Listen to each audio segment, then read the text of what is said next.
Sahabat Wirid Traveling with Jesus. Hari ini Sabtu 3 Juli 2021. Salam jumpa dan salam sehat. Mari kita meluangkan waktu kita untuk mendengarkan sabda-sabda Tuhan berikut ini.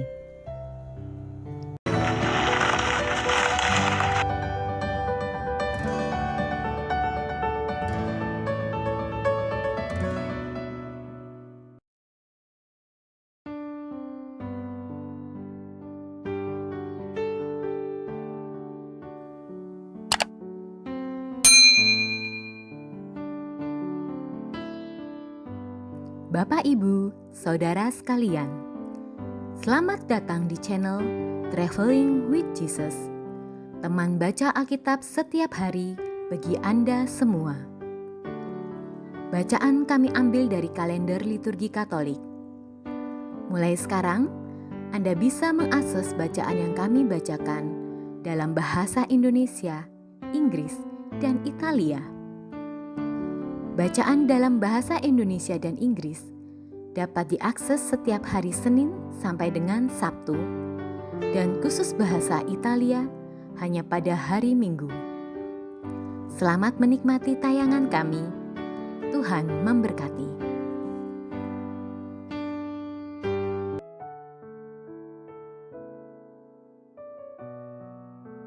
Orang kudus hari ini adalah Santo Thomas Rasul.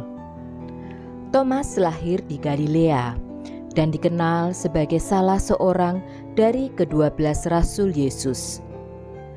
Perihal tempat dan waktu dia dipilih menjadi rasul tidak dibeberkan di dalam Injil-Injil. Banyak keterangan tentang pribadinya dapat kita temukan di dalam Injil Yohanes.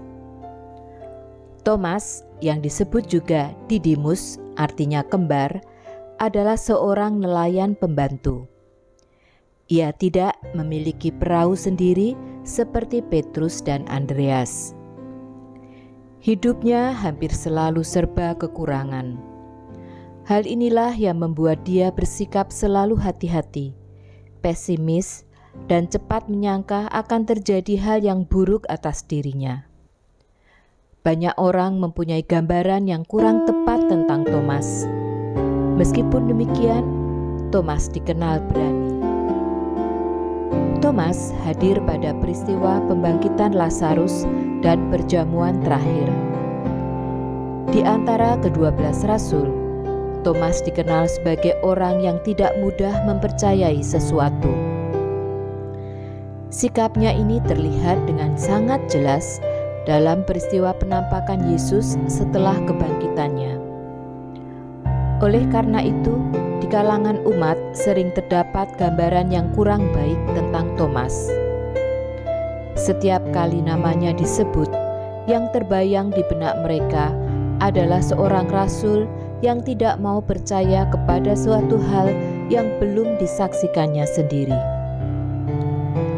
Ketika Yesus mendengar bahwa Lazarus meninggal dunia, ia berkeputusan untuk kembali ke Yudea.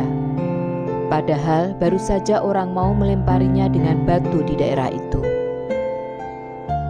Sesudah para rasul gagal menahan Yesus, Thomas dengan tegas mengajak, "Ayo, kita pergi juga. Biarlah kita mati bersama-sama dengan Dia." Thomas tidak mau membiarkan Yesus pergi sendirian menantang bahaya.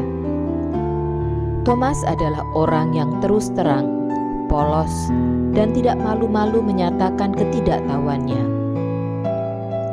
Pada perjamuan terakhir, ketika Yesus berpamitan, Thomas bertanya dengan polos, "Kami tidak tahu kemana engkau pergi, jadi bagaimana kami tahu jalan ke situ?"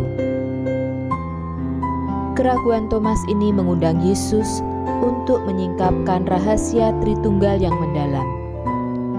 "Akulah jalan, kebenaran, dan hidup. Tidak seorang pun datang kepada Bapa tanpa melalui aku. Kalau kamu mengenal aku, kamu juga mengenal Bapa-Ku."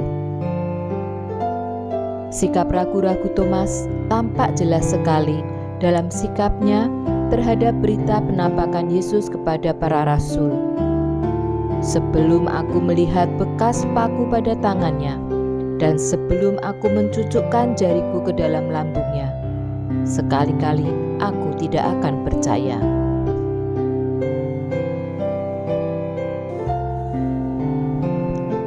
Tentang sikap Thomas ini, Santo Agustinus menulis, "Dengan pengakuannya dan dengan menjamah luka Tuhan, ia sudah mengajarkan kepada kita apa yang harus dan patut kita percayai. Ia melihat sesuatu dan percaya sesuatu yang lain.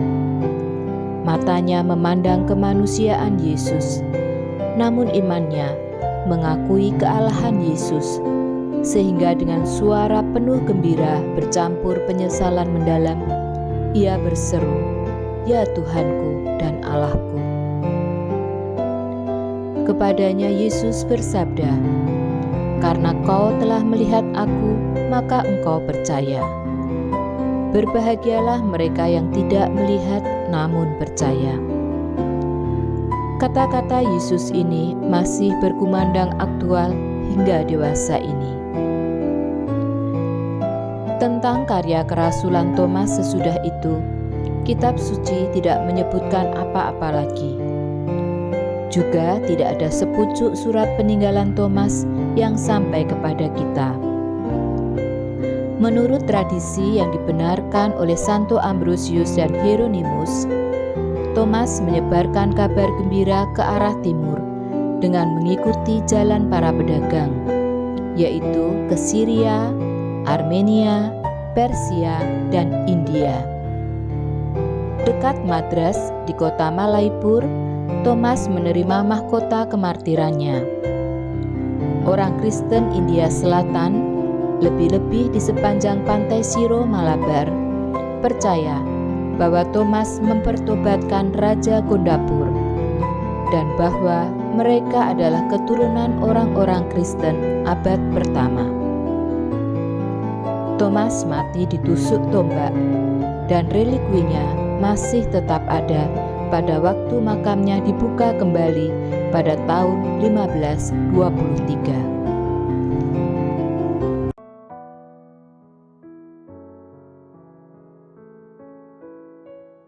Demi nama Bapa dan Putra dan Roh Kudus. Amin.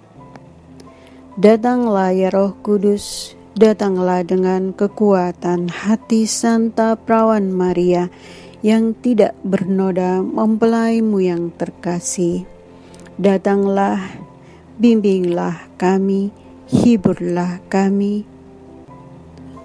Katakan pada kami apa yang harus kami lakukan, dan bantulah kami memahami kehendak Tuhan dalam hidup kami melalui firman-firman yang kami dengar hari ini.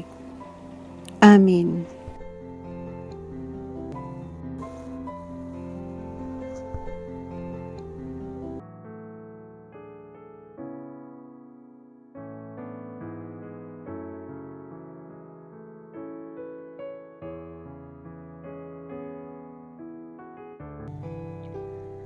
Kamu dibangun di atas dasar para rasul.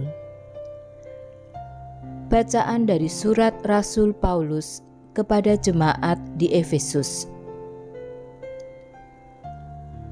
Saudara-saudara, kamu bukan lagi orang asing dan pendatang, melainkan kawan sewarga dari orang-orang kudus dan anggota keluarga Allah.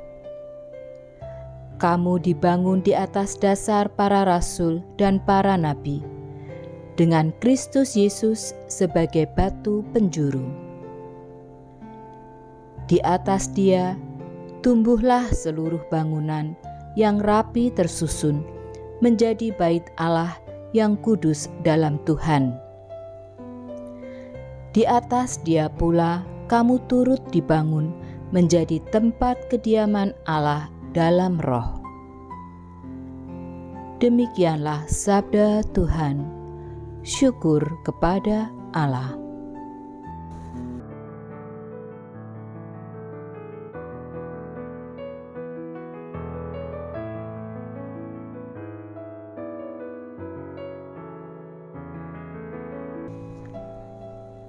Mazmur tanggapan dengan referen.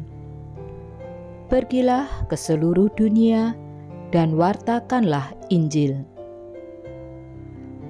Pujilah Tuhan, hai segala bangsa. Megahkanlah Dia, hai segala suku bangsa. Referen. Pergilah ke seluruh dunia dan wartakanlah Injil. Sebab kasih-Nya hebat atas kita, dan kesetiaan Tuhan untuk selama-lamanya. Referen. Pergilah ke seluruh dunia dan wartakanlah Injil.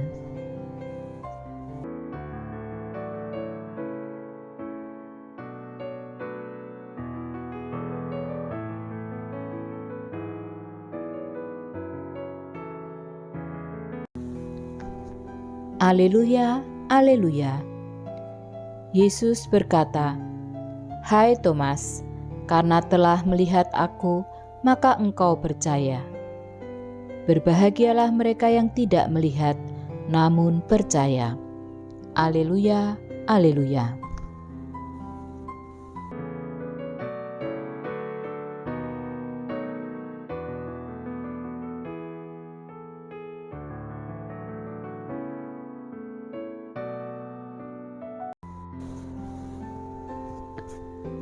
Ya Tuhanku dan Allahku.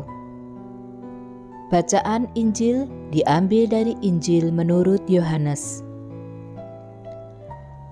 Pada hari Minggu Paskah, ketika Yesus menampakkan diri kepada murid-muridnya, Thomas, seorang dari ke-12 murid yang juga disebut Didimus, tidak ada bersama-sama mereka.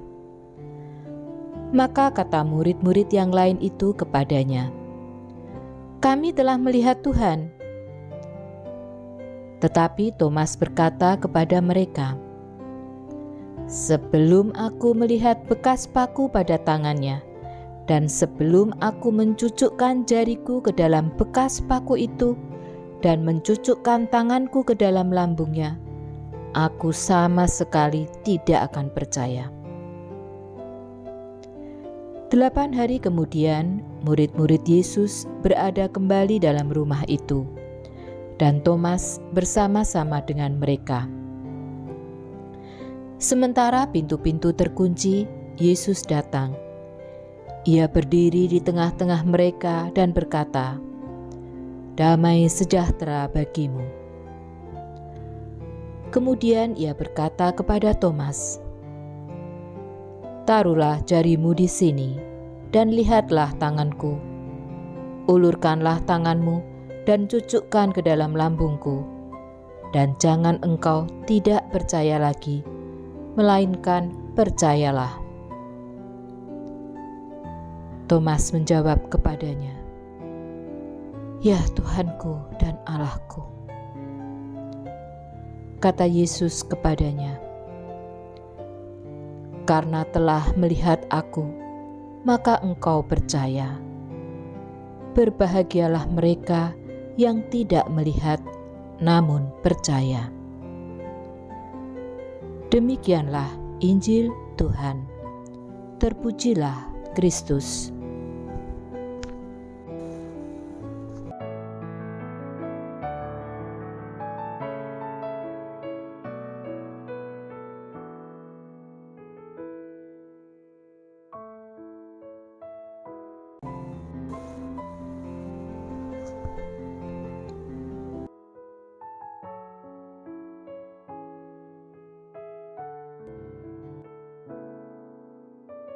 Doa Sili untuk dunia.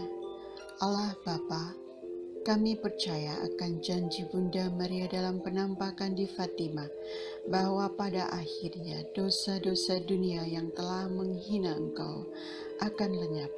Hati kudus Yesus Putramu serta hati tak bernoda Bunda Maria akan memenangkan dunia, membebaskan kami dari usaha untuk melumpuhkan kebenaran Tuhan dalam hati manusia, dan membebaskan kami dari hilangnya kesadaran kami akan perbedaan antara kebaikan dan kejahatan. membebaskan kami dari perang nuklir, dari penghancuran diri yang tak ternilai, dari segala jenis perang, dan dari wabah penyakit.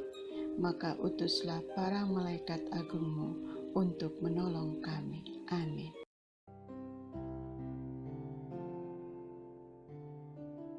Saudara-saudari, para sahabat Weary Traveling with Jesus, marilah kita memohon berkat Tuhan untuk kita semua.